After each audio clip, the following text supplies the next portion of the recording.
Hi, this is Glenda, and today I will be making an apple caramel soap.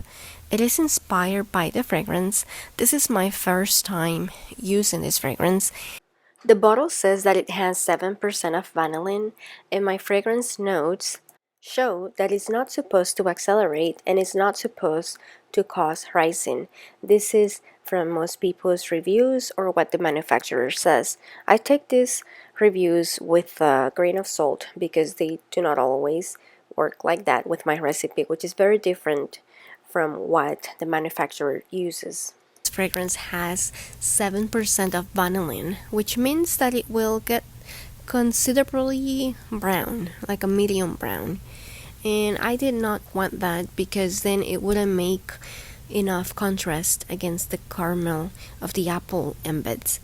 So I decided to use some vanilla stabilizer. This is a DIY version. There are more details on another video, which I'm gonna link down below in case you're curious. When I make soap, I bring the soap batter to emulsion phase and then I add the fragrance to see how it's going to behave.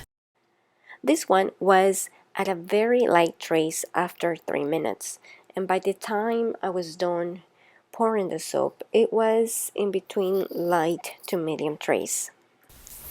I thought that I could add some color by using some soap scraps inside.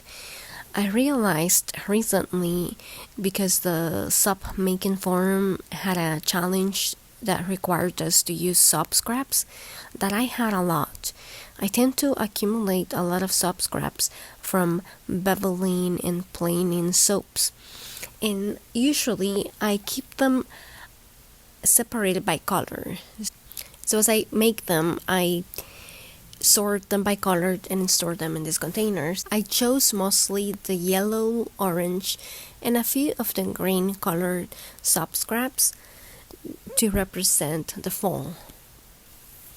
And I mean fall as in autumn. Because now every time I hear the word fall, I remember this meme.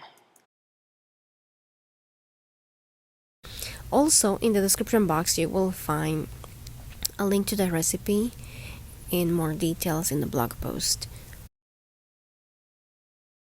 I had made some leaves with soap dough that I wanted to put on top as well. So some of the bars will have the caramel apple and some will have just fall leaves decorations on top.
Now that I can smell the apple out of the bottle, I couldn't. I only smelled the caramel. I like how this looks, because it would resemble the leaves, the fallen leaves. So far, the vanilla discoloration solution is working. It's been 3 months and the bars still look the same as pictured above. So I'm really happy about that. If you want to get one of these bars, they are available in my website. I will link those below. Thank you for watching and hopefully I will see you next time. Bye.